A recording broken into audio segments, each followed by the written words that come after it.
Hello students, I am Jadhav PL from Swami Ramananda Bharati Junior College, Taskov. We have completed solid state and then we started this topic, that is thermodynamics. So in this thermodynamics up to last lecture we completed enthalpy. Next point is enthalpies of physical transition or phase transition. Now what is phase transition म्हणजे काय? तर solid जे आहेत हे वेगवेगळ्या phases मध्ये असतील. म्हणजे सॉलिड सबस्टन्स जो आहे हा सॉलिड असेल, लिक्विड असेल किंवा गॅस फेज मध्ये असेल. Phase transition means conversion of substance from one phase two other phase without changing it's chemical composition at constant temperature and constant pressure, that is known as a phase transition. म्हणजे समजा आता actually आपल्याला माहिती आहे की 5 phases आहेत, पण आपण जनरली ह्या 3च जास्त वापरतो. त्यामध्ये सॉलिड, लिक्विड आणि गॅस आहे. तर समजा सॉलिडचं कन्व्हर्जन लिक्विड मध्ये होत असेल, हे काय झालं? Phase transition, conversion of solid into liquid. आता हे कसं होणार आहे? बाय मेल्टिंग किंवा fusion. Enthalpy change during conversion of solid into liquid, त्याला काय म्हणणार आपण? एन्थाल्पी ऑफ फ्युजन म्हटलं जातं. किंवा लिक्विड आहे त्याचं कन्व्हर्जन आपण गॅसमध्ये केलं तर लिक्विडचं कन्व्हर्जन वेपर्स मध्ये होतं, म्हणून याला आपण काय म्हणतो? वेपरायझेशन. आणि म्हणून इथं जी एन्थाल्पी असते, एन्थाल्पी चेंज असतो, त्याला म्हटलं जातं एन्थाल्पी ऑफ वेपरायझेशन. किंवा सॉलिडचं डायरेक्ट गॅसमध्ये कन्व्हर्जन होतं, त्याला आपण सब्लिमेशन म्हणतो. म्हणजेच त्याला इथं जो एन्थाल्पी चेंज असतो त्याला म्हटलं जातं एन्थाल्पी ऑफ सब्लिमेशन. म्हणजे फेज ट्रान्झिशन मध्ये आपल्याला मेनली ह्या 3 एन्थाल्पीज बघायचे. एक आहे एन्थाल्पी ऑफ फ्युजन, दुसरी आहे एन्थाल्पी ऑफ वेपरायझेशन आणि तिसरी आहे एन्थाल्पी ऑफ सब्लिमेशन. आता ह्या आपण 1 बाय 1 बघणार आहे.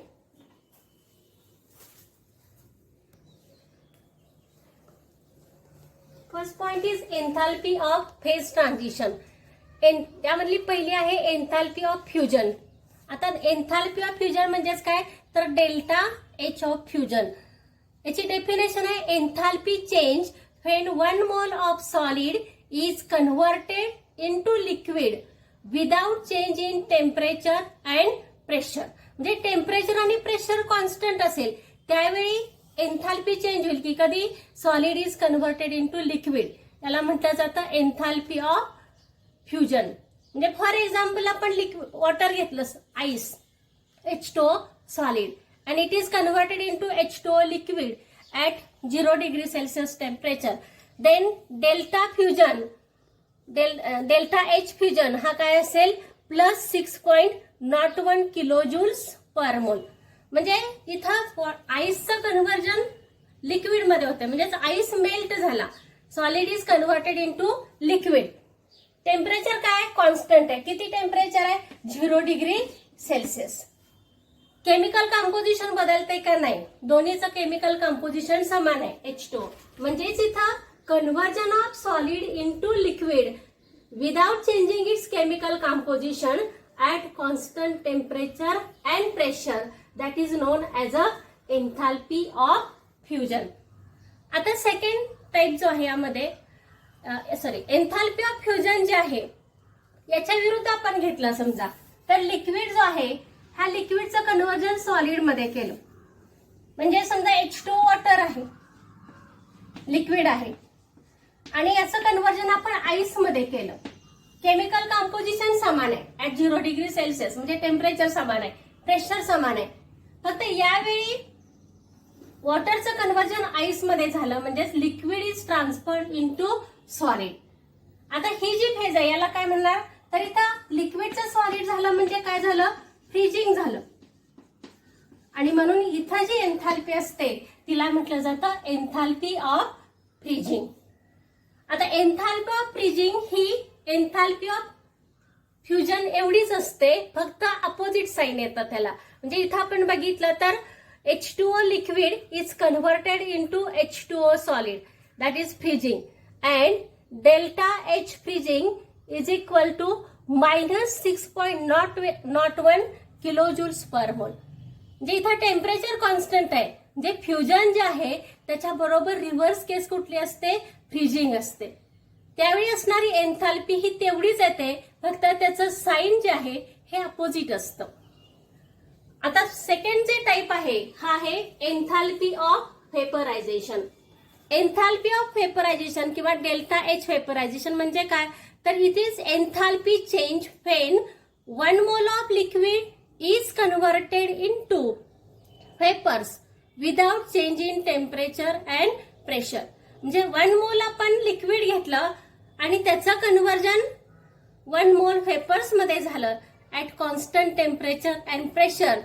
त्यावेळी जो एन्थाल्पी चेंज असेल त्याला म्हटलं जातं एन्थाल्पी ऑफ व्हेपरायझेशन.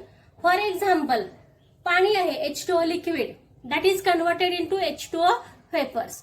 त्यावेळी असणारा जो एन्थाल्पी चेंज आहे डेल्टा एच व्हेपरायझेशन हा आहे प्लस 40 किलोजूल्स पर मोल ऍट 100 डिग्री सेल्सिअस. म्हणजे टेम्परेचर कॉन्स्टंट आहे आणि त्यावेळी असणारा एन्थाल्पी ऑफ व्हेपरायझेशन किती आला, प्लस 40 किलोजूल्स पर मोल. आता इथं आपण बघितलं की H2O liquid is converted into H2O vapours.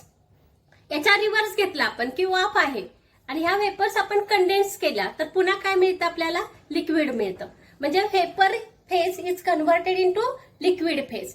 त्यावेळी जो एन्थाल्पी चेंज असेल त्याला म्हटलं जातं enthalpy of condensation, delta h condensation. आता याची व्हॅल्यू सुद्धा काय असणार आहे, तर बरोबर याच्या रिव्हर्स असेल.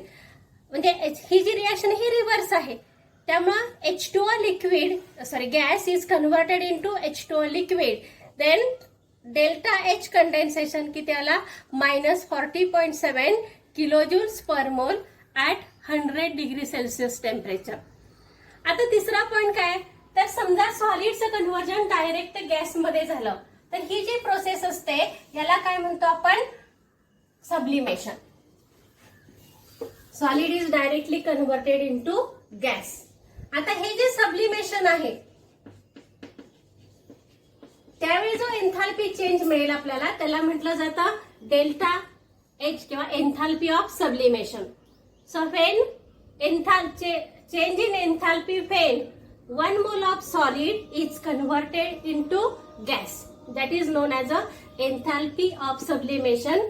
Condition is same at constant temperature, constant pressure, without change in chemical composition.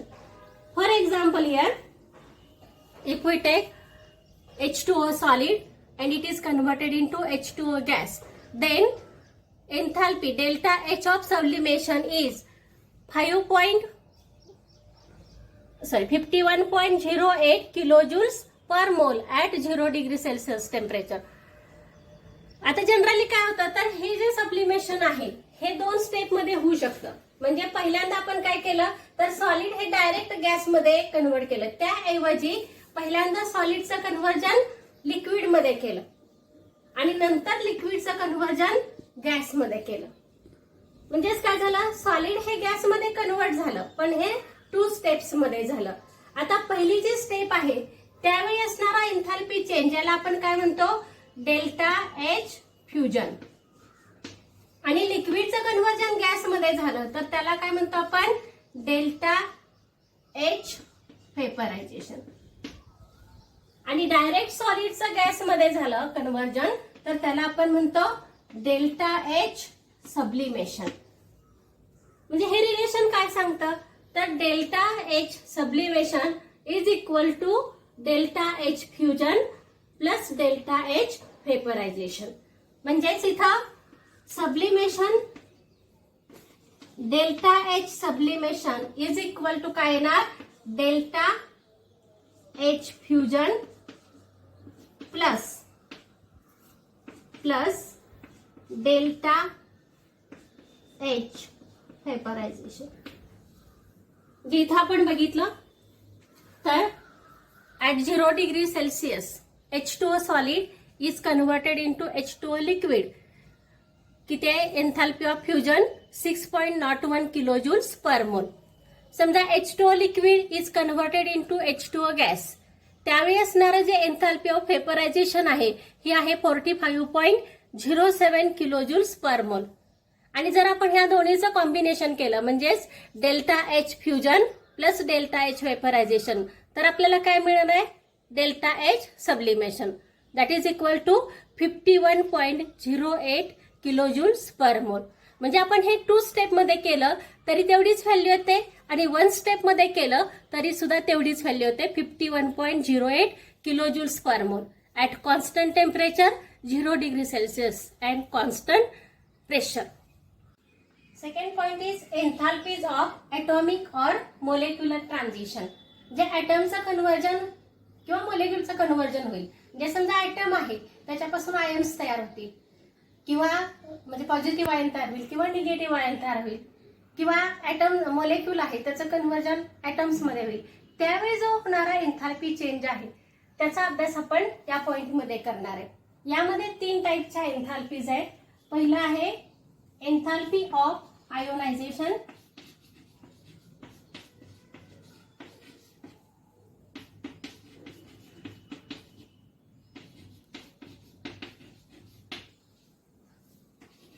Second जे आहे हे आहे एन्थाल्पी ऑफ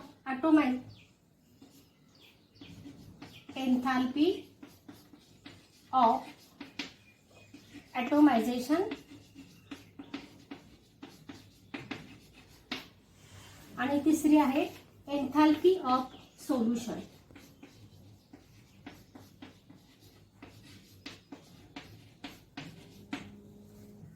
आता एन्थाल्पी ऑफ आयोनायझेशन म्हणजे काय? तर समजा 1 मोल गॅसियस ॲटम आहे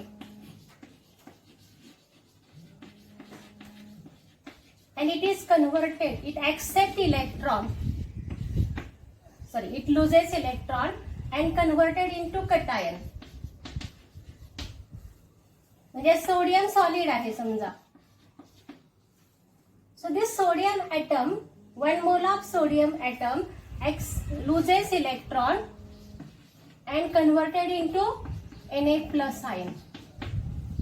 Enthalpy change when 1 mole of gaseous atom loses 1 electron and converted into its ion, that is known as a enthalpy of ionization. आता एन्थाल्पी ऑफ आयोनायझेशन इथं आपण पॉझिटिव्ह आयन तयार केला, तसा निगेटिव्ह आयन पण तयार होतो. ज्यावेळी निगेटिव्ह आयन तयार होतो त्यावेळी इलेक्ट्रॉन घेतला जातो आणि त्यामुळं त्यावेळी असणारा जो एन्थाल्पी चेंज आहे त्याला म्हटलं जातं इलेक्ट्रॉन गेन एन्थाल्पी. म्हणजे समजा Cl मायनस आहे, क्लोरीन गॅसेस क्लोरीन ॲटम आहे, it accept electron and converted into Cl minus. म्हणजे इथं इलेक्ट्रॉन ऍक्सेप्ट केला, आयन तयार झाला पण इलेक्ट्रॉन ऍक्सेप्ट केला. So enthalpy change when 1 mole of gases atom accept electron and converted into an ion. That enthalpy change is called as a electron gain enthalpy. तसा enthalpy of atomization म्हणजे काय? तर समजा molecule आहे, Cl2 molecule आहे and 1 mole of chlorine gas molecule आहे and it is converted into chlorine atoms, gaseous chlorine atom. Change in enthalpy when 1 mole of substance is converted into its constituent gaseous atoms, then it is called as a enthalpy of atomization. तिसरा जो point आहे हा enthalpy of solution. Enthalpy of solution म्हणजे काय? तर तुम्ही एखादा substance आहे हा एप्रोप्रिएट अमाऊंट ऑफ सॉल्व्हंट मध्ये डिझॉल्व्ह केला तर त्यावेळी असणारा जो एन्थाल्पी चेंज आहे त्याला म्हटलं जातं एन्थाल्पी ऑफ सोल्युशन. म्हणजे समजा मी NaCl आहे सॉलिड हे पाण्यामध्ये टाकलं तर NaCl ऍक्वेस मिळतं. म्हणजे ह्यावेळी जो एन्थाल्पी चेंज दिसतो त्याला म्हटलं जातं enthalpy of solution when 1 mole of substance is dissolved in appropriate or specified amount of the solvent.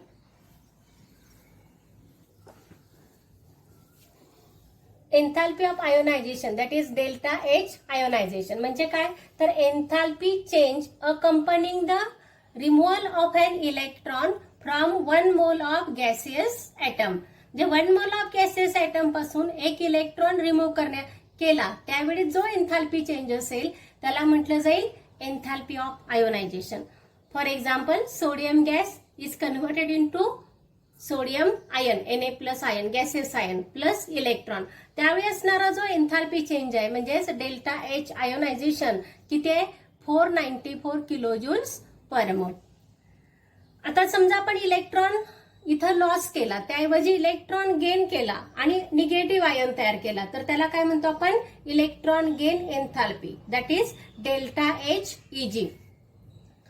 Definition याची, enthalpy change when 1 mole of gas phase atom of an element accept electron to form gaseous anion. म्हणजे 1 मोल substance आहे, त्यांना एक electron accept केला आणि anion तयार केला, त्यावेळी होणारा जो एन्थाल्पी चेंज आहे त्याला काय म्हटलं जातं?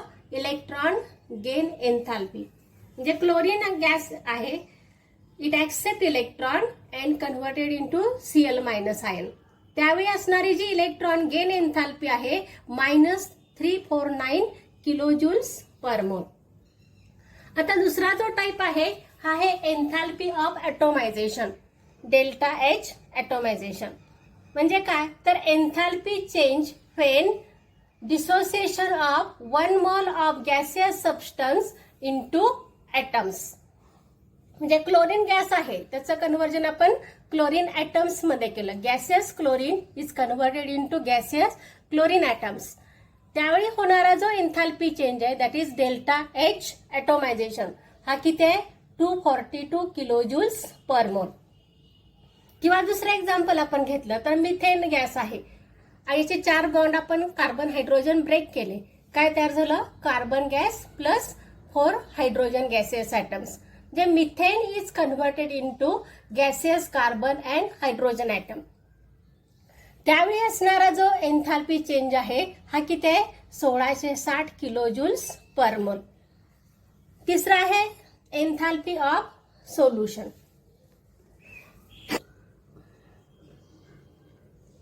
Enthalpy change in process when 1 mole of substance is dissolved in specified amount of solvent, then it is called as enthalpy of solution, that is delta H solution. For example, समजा आपण NaCl solid घेतलं आणि ते पाण्यामध्ये dissolve केलं, तर 1 mole of NaCl when dissolved in specified amount of solvent, then we get NaCl solution. So delta H of solution is equal to 4 kilojoules per mole. पण जेव्हा आपण सॉलिड डिझॉल्व्ह करतो त्यावेळी सोल्युशन तयार होत असताना 2 स्टेप्स मध्ये हे होत असतं. म्हणजे पहिल्यांदा आपण एखादा आयोनिक कंपाऊंड घेतला आणि ते वॉटरमध्ये ऍड केलं तर त्याच्या आयन्स सेपरेट होतील. म्हणजे NaCl solid gives Na+ gas plus Cl- gas. आता इथे सेपरेशन ऑफ आयन्स झालं त्यावेळी होणारा जो एन्थाल्पी चेंज आहे त्याला एक नाव आहे, त्याचं नाव आहे एन्थाल्पी ऑफ क्रिस्टल लॅटिस आणि सिम्बॉल आहे त्याचं डेल्टा HL. म्हणजे enthalpy of crystal lattice delta HL. आता हे समजा NaCl सॉलिड आहे त्याच्या आयन्स तिथं सेपरेट झाले तर त्यावेळी असणारा जो क्रिस्टल लॅटिस एन्थाल्पी चेंज आहे किंवा एन्थाल्पी ऑफ क्रिस्टल लॅटिस आहे ही किती आहे? +790 किलोजूल्स पर मोल. जनरली ही जी एन्थाल्पी असते एन्थाल्पी ऑफ क्रिस्टल लॅटिस ही नेहमी पॉझिटिव्हच असते. जे सेपरेशन ऑफ आयनच्या वेळी जो एन्थाल्पी चेंज दिसतो त्याला आपण एन्थाल्पी ऑफ क्रिस्टल लॅटिस म्हणतो आणि हा नेहमी काय असतो? पॉझिटिव्ह असतो. दुसरी स्टेप असते हायड्रेशन ऑफ आयन्स. जे आपण पाण्यामध्ये हे डिझॉल्व्ह करतोय तेव्हा हे जे आयन्स आहेत that get hydrated with water molecules आणि Na+, समजा आपण इथे Na+ घेतला आयन आणि हा वॉटरमध्ये डिझॉल्व्ह केला तर Na+H2O म्हणजेच हा हायड्रेटेड होतो. तसं Cl- आयन आहे, हा पाण्याचे H2O मोलेक्युल्स त्याच्याबरोबर ऍड होतात आणि Cl- हायड्रेटेड होतं. आता इथं हायड्रेशन होतं म्हणून या इथं जो एन्थाल्पी चेंज असतो त्याला म्हटलं जातं enthalpy of hydration, delta H hydration. म्हणजे समजा इथं आपण एक्झाम्पल घेतलं की Na+ आणि Cl- आयन्स आहेत आणि हे हायड्रेट झाले, तर त्यावेळी असणारा जो एन्थाल्पी चेंज आहे हा किती आहे, तर -786 किलो जूल्स. आता बघा, enthalpy of crystal lattice positive आहे 790 आणि एन्थाल्पी ऑफ हायड्रेशन हा नेहमी निगेटिव्ह असतो, किती आहे, -786 किलो जूल. आता आपल्याला माहिती आहे की डेल्टा एच सोल्युशन म्हणजे काय, तर ह्या दोन्हीची गोळा बेरीज आहे. डेल्टा एच एल म्हणजे crystal lattice enthalpy plus hydration enthalpy, ह्या दोन्हीची आपण बेरीज केली तर किती येते, +4 किलो जूल. 790 वजा 786 किती आलं, +4 किलो जूल्स पर मोल. म्हणजे इथं सुद्धा आपल्याला किती मिळाले, 1 स्टेप मध्ये NaCl plus activase gives NaCl. Delta H solution किती आहे, 4 किलो जूल्स पर मोल आहे. म्हणजेच एन्थाल्पी ऑफ सोल्युशन, हे एन्थाल्पी हे स्टेट फंक्शन आहे that depends on initial and final state. त्यामुळे तुम्ही रिॲक्शन 1 स्टेप मध्ये करी काय किंवा 2 स्टेप मध्ये केली काय, चेंज इन एन्थाल्पी काय येतो, समान येतो. नेक्स्ट पॉइंट आहे एन्थाल्पीज ऑफ केमिकल रिॲक्शन. सिम्बॉल आहे त्याचा डेल्टा HR. समजा आपण इथे एखादी केमिकल रिॲक्शन घेतली की A times A plus B times B gives C times C plus D times D. समजा एन्थाल्पी ऑफ A असेल तर त्याला आपण काय म्हणणार, A times HA. Enthalpy of B असेल तर ती काय असेल, B times enthalpy of B. ही झाली रिॲक्टंटची एन्थाल्पी. आणि प्रॉडक्ट जो आहे त्याची एन्थाल्पी काय असेल, C times enthalpy of C plus D times enthalpy of D. आता enthalpy of reaction, chemical reaction म्हणजे काय, तर रिॲक्टंट आहे त्याचं कन्व्हर्जन प्रॉडक्ट मध्ये झालं. ही एन्थाल्पी कोणाचे, रिॲक्टंटचे, आणि ही एन्थाल्पी कोणाचे, प्रॉडक्टची आहे. एन्थाल्पी ऑफ केमिकल रिॲक्शन म्हणजे काय, तर it is difference in enthalpies of product minus enthalpies of reactant. म्हणजेच आपण याची बेरीज केली म्हणून इथं काय म्हणू आपण, summation of H of product minus रिॲक्टंटची एन्थाल्पी आपण वजा करणार आहे, summation of H of reactant.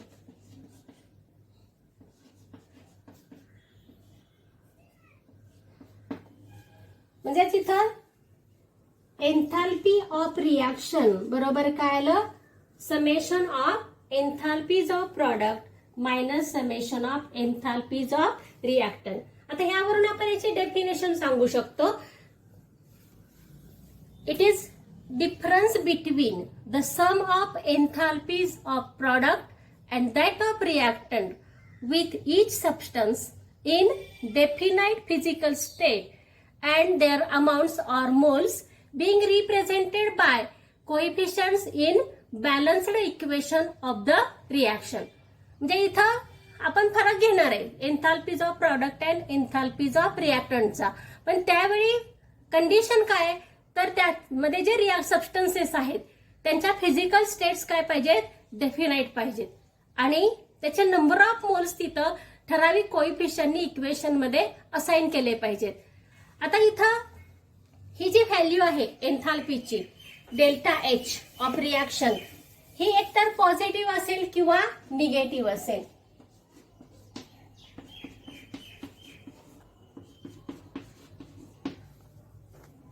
म्हणजे enthalpy of chemical reaction he positive येऊ शकते किंवा निगेटिव्ह येऊ शकते. त्यावरून केमिकल रिॲक्शनचे 2 टाइप्स आहेत. एक आहे एक्झोथर्मिक रिॲक्शन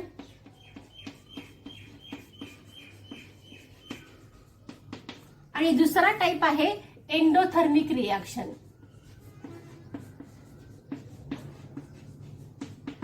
आता ह्या टाइप्स मध्ये तुम्हाला बऱ्याच प्रकारे प्रश्न येतो. Define exothermic and endothermic reaction येतो, distinguish between exothermic and endothermic reaction, किंवा explain the term exothermic and endothermic reaction, अशा टाइपचे प्रश्न इथे येतात. आता अगदी बघितलं तर हा पॉइंट खूप सोपा आहे. आपण बघितलं की एक्झोथर्मिक, समजा delta enthalpy of reaction delta RH हा समजा निगेटिव्ह असेल तर रिॲक्शन काय असते, एक्झोथर्मिक असते. आणि जर change in enthalpy of reaction हा जर पॉझिटिव्ह असेल तर रिॲक्शन ही एंडोथर्मिक असते.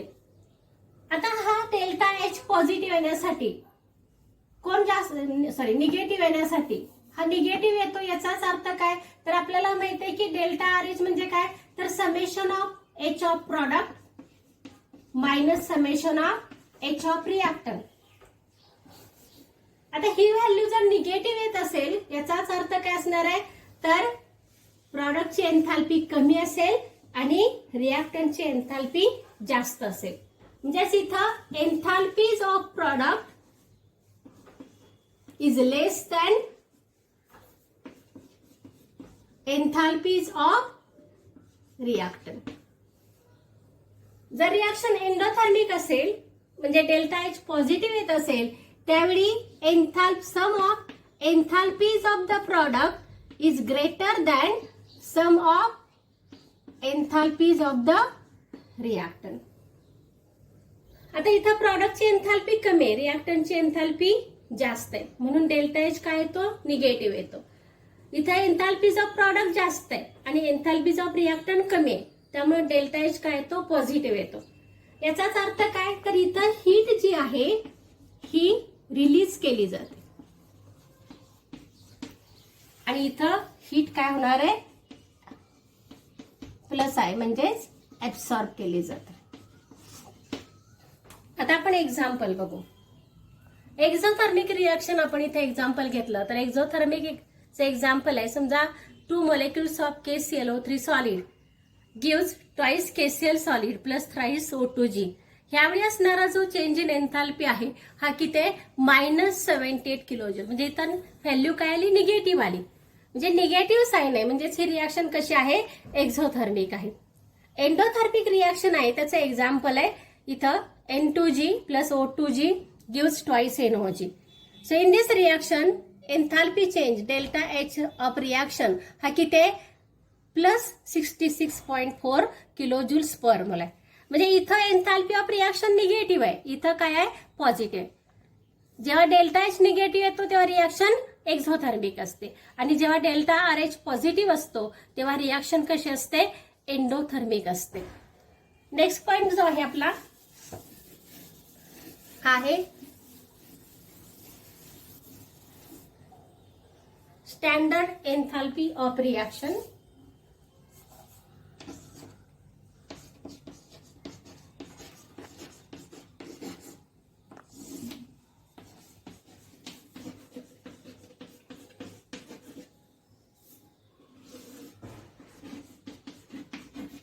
Standard enthalpy of reaction.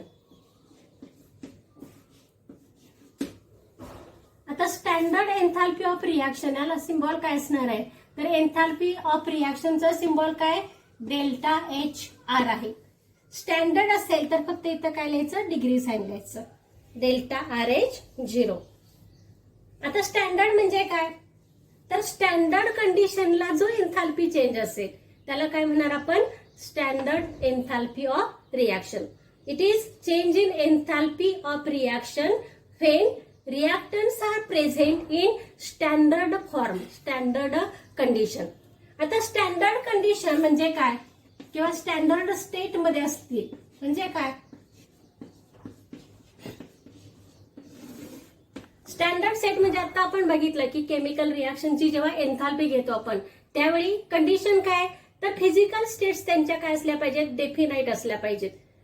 म्हणजे स्टँडर्ड स्टेट म्हणजे काय, तर जी फिजिकल स्टेट आहे ही स्टेबल असली पाहिजे. कधी, standard means stable physical state when pressure is 1 bar and temperature is about 298 K. म्हणजे 298 K टेम्परेचरला आणि 1 bar प्रेशर असेल त्यावेळी जी फिजिकल स्टेट स्टेबल असेल ती त्या सॉलिडची फिजिकल स्टेट घेतली जाईल. किंवा एखादा सोल्युशन असेल, समजा जो रिॲक्टंट किंवा प्रॉडक्ट हा एक्वेस फॉर्म मध्ये, सोल्युशन फॉर्म मध्ये आहे, त्यावेळी त्याचं कॉन्सन्ट्रेशन किती पाहिजे, 1 मोलार पाहिजे. याला म्हटलं जातं स्टँडर्ड स्टेट. म्हणजे आता आपण म्हणतो की हायड्रोजन आहे, तर हायड्रोजन हा नेहमी कुठल्या फॉर्म मध्ये, गॅसेस फॉर्म मध्ये असतो. म्हणजे हायड्रोजनची स्टँडर्ड स्टेट काय आली, गॅस आली. किंवा समजा आपण पाणी घेतलं H2O, तर पाणी तिन्ही फॉर्म मध्ये असणार आहे, पण नॉर्मल टेम्परेचर जे 298K आहे आणि 1 बार प्रेशर जेव्हा असतं त्यावेळी वॉटरची जी स्टेट असते ही कुठले, लिक्विड आहे. म्हणजेच H2O ची स्टँडर्ड स्टेट काय आली, लिक्विड आली. समजा मी कॅल्शियम कार्बोनेट घेतला CaCO3, तर हा कुठल्या फॉर्म मध्ये असतो, सॉलिड स्टेट मध्ये असतो. म्हणजेच कुठलाही सबस्टन्स असेल तर त्याची जी physical state, stable physical state when pressure is 1 bar and temperature is 298K, or if it is in solution form then its concentration is 1 molar, then it is called as a standard state. म्हणजे enthalpy, standard एन्थाल्पीज of reaction ची definition काय, enthalpy change accompanying a reaction when reactants and products involved are in their standard state. For example आपण इथं घेतलं की समजा methane आहे CH4G, on oxidation it gives CO2 plus twice H2O. आता इथं हे जे इक्वेशन आहे याला थर्मोकेमिकल इक्वेशन म्हटलं जातं. थर्मोकेमिकल इक्वेशन म्हणजे काय, तर ह्या इक्वेशन मध्ये आपण जर बारकाईनं बघितलं तर इथं आपण फिजिकल स्टेट्स लिहिल्यात, म्हणजे स्टँडर्ड त्याच्या फिजिकल स्टेट्स लिहिल्यात. याशिवाय काय लिहिलंय आपण, तर एन्थाल्पी चेंजेस लिहिलेत, एन्थाल्पी चेंज किती आहे. तर असं जे इक्वेशन असतं की ज्यामध्ये फिजिकल स्टेट्स मेन्शन केलेले असतात आणि एन्थाल्पी चेंज हा तिथं with magnitude and sign indicate केलेला असतो, अशा इक्वेशन्सना म्हटलं जातं थर्मोकेमिकल इक्वेशन्स. म्हणजे इथं मिथेन जो आहे हा गॅसेस फॉर्म मध्ये, ऑक्सिजन गॅसेस फॉर्म मध्ये, it is converted into CO2 gas and H2O liquid, म्हणजेच वॉटर काय स्टँडर्ड स्टेट मध्ये. त्यावेळी असणारा जो स्टँडर्ड एन्थाल्पी चेंज आहे रिॲक्शनचा हा किती आहे, -890 किलोजूल्स. आता इथं आपण एक टर्म बघितली, ही आहे थर्मोकेमिस्ट्री.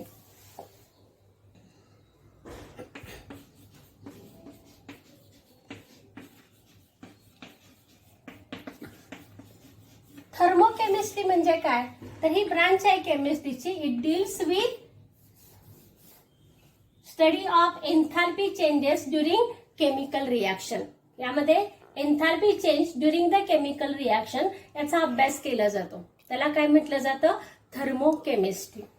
दुसरी टर्म आपण इथं बघितली की थर्मोकेमिकल इक्वेशन.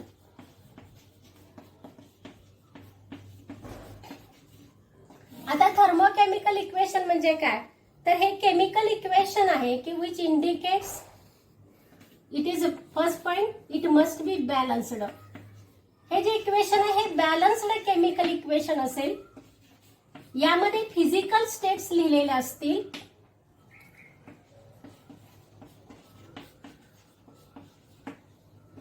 यामध्ये एन्थाल्पी चेंज लिहिलेला असेल,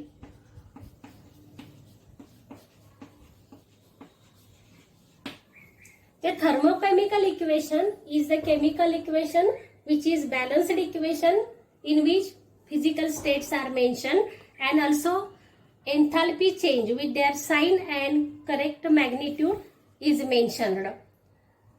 Then amount or number of moles are also indicated by proper coefficient. असं जे इक्वेशन आहे त्याला आपण थर्मोकेमिकल इक्वेशन म्हणतो. आता हे थर्मोकेमिकल इक्वेशन कसं लिहायचं, what are the conditions to write the thermochemical equation. काय कंडिशन्स आहेत, तर पहिल्यांदा काय करायचं, it must be well balanced, हे बॅलन्स्ड असलं पाहिजे. दुसरं काय, तर त्याच्या ज्या फिजिकल स्टेट्स आहेत, मग सॉलिड असेल, लिक्विड असेल, गॅस असेल किंवा ॲक्वेस असेल, तर हे तिथं तुम्ही कोपऱ्यामध्ये उजव्या साईडला खाली मेन्शन करायचे. तिसरं काय महत्वाचं, तर enthalpy change of the reaction delta HR हा तिथं विथ साइन अँड मॅग्निट्यूड हा तुम्ही मेन्शन केलाच पाहिजे.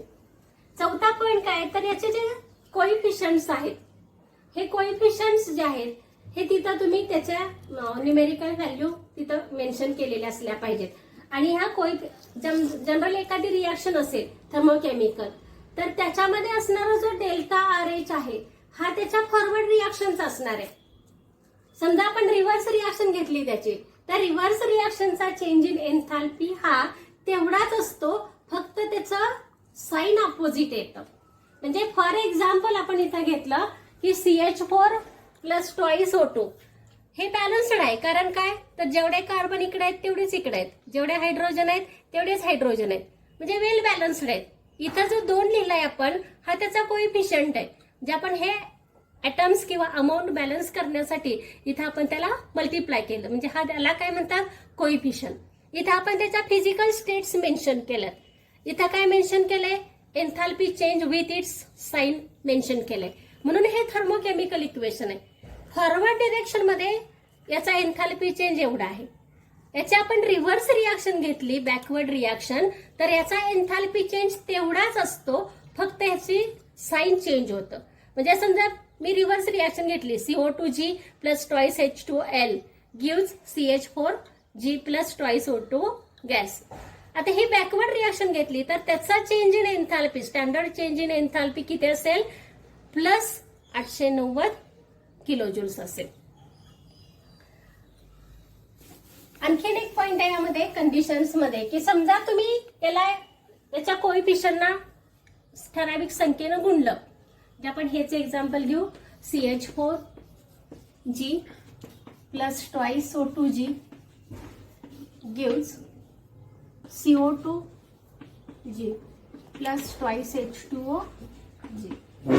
आणि याचा डेल्टा RH हा किती आहे, 890 आहे, मायनस 890 किलोजूल्स पर मोल.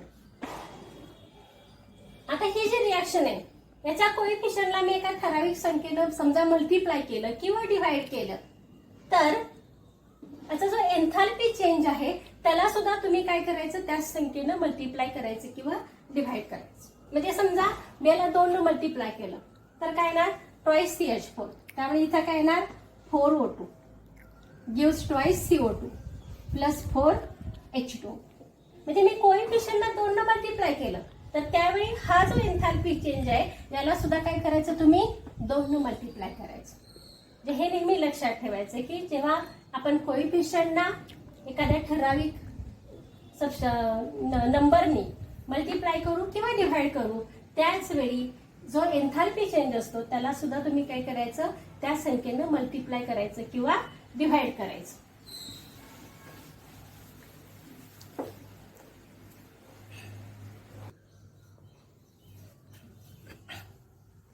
Next point is enthalpy of formation, जस डेल्टा HF.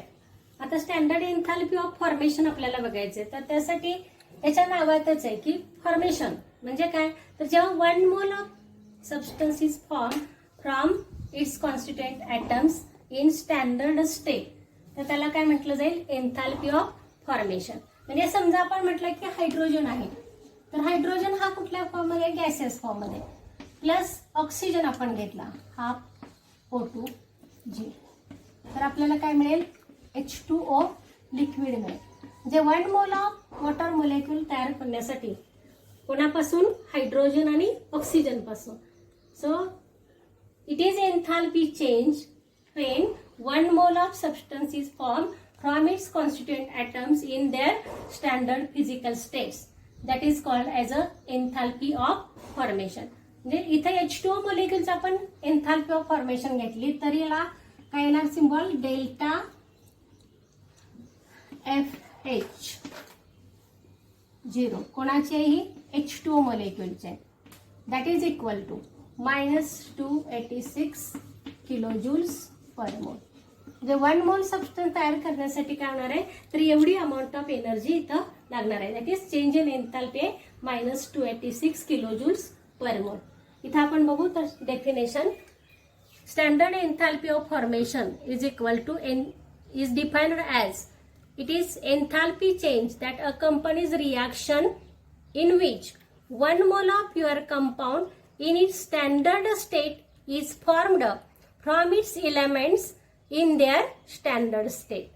फॉर एक्झाम्पल आता आपण इथं घेतलं होतं की समजा कार्बन घेतला, ग्राफाइट फॉर्म त्याचा हा सॉलिड असतो, plus twice H2G gives methane gas. आणि त्यावेळी असणारा मिथेनची जी फॉर्मेशन ही एन्थाल्पी ऑफ फॉर्मेशन आहे ही किती आहे, delta H0F is equal to -74.8 kilojoules per mole. समजा इथं आपण दुसरं एक्झाम्पल घेतलं वॉटरचं, तर H2G plus half O2G gives H2O liquid.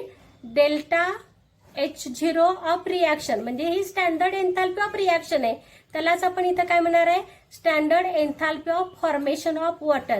ही किती आहे, -286 किलोजूल्स. आता जनरली स्टँडर्ड जसं एन्थाल्पी ऑफ रिॲक्शन म्हणजे काय येतं, तर sum of enthalpies of product minus enthalpy of reactant. त्याच पद्धतीनं standard enthalpy change, standard enthalpy of reaction काय असणार आहे, enthalpy summation of standard enthalpy of product formation and minus summation of standard enthalpy of reactant formation. आता इथं आपण जेव्हा सोडवतो त्यावेळी generally enthalpy of formation of elements ही नेहमी 0 असते आणि enthalpy of formation of compound म्हणजेच एन्थाल्पी ऑफ कंपाऊंड असते. स्टँडर्ड एन्थाल्पी ऑफ कंपाऊंड म्हणजेच त्याची स्टँडर्ड एन्थाल्पी ऑफ फॉर्मेशन असते. हे नेहमी प्रॉब्लेम सोडवताना आपल्याला लक्षात ठेवायचे. आता इथं आपल्याला दुसरी डेफिनेशन बघायची आहे, ही आहे enthalpy, standard enthalpy of combustion. Delta CH0. Standard enthalpy of combustion is defined as it is the standard enthalpy change when 1 mole of substance in its standard state is completely oxidized. आता मगाचंच आपण example घेऊ की समजा hydrogen आहे plus half O2G gives H2O liquid. आता इथं आपण म्हणणार की ही जी रिॲक्शन आहे यामध्ये जो डेल्टा H ऑफ रिॲक्शन आहे हा किती आहे, -286 किलोजूल आहे. म्हणजेच इथं समजा आपण हीट ऑफ फॉर्मेशन म्हटलं तर त्यावेळी काय म्हणतो आपण, heat of formation of H2O ही किती आहे, -286 किलोजूल.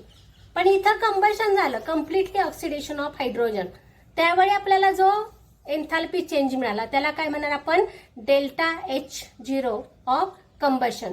पण हा कोणाचा आहे, तर हा हायड्रोजनचा आहे, म्हणून इथं काय म्हटलं आपण H2 that is equal to -286 kilojoule. दुसरं एक्झाम्पल आपण घेऊ. समजा ऍसिटिलीन आहे C2H2G plus 5/2 O2G gives twice CO2 gas plus H2O liquid. ह्या रिॲक्शनचा जो चेंज इन एन्थाल्पी आहे, स्टँडर्ड एन्थाल्पी ही किती आहे याची, -1300 किलोजूल्स आहे. म्हणजेच डेल्टा H0 ऑफ कंबशन कोणाचा असणार, हा C2H2चा, हा किती आहे, -1300 किलोजूल्स. नेक्स्ट पॉइंट जो आहे हा आहे bond enthalpy.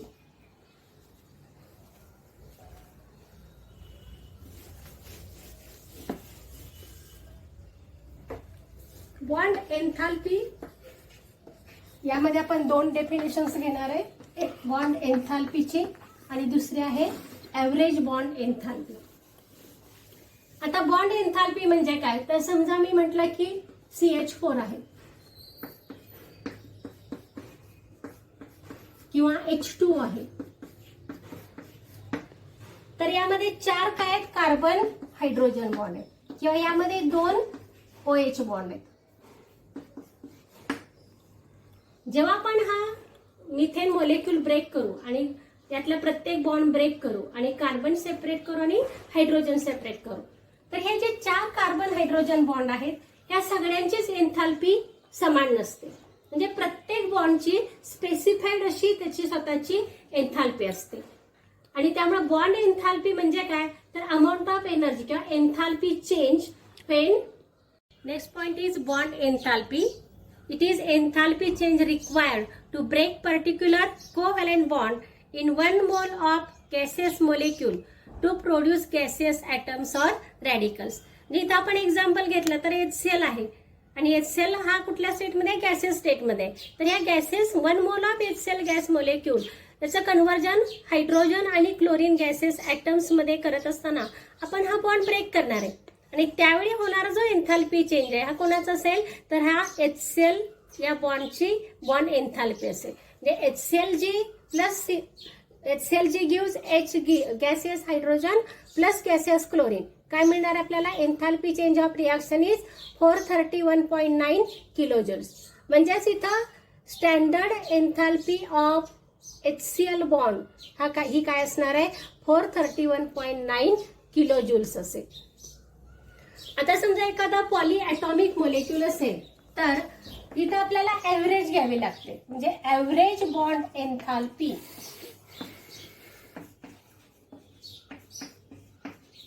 In poly atomic molecules.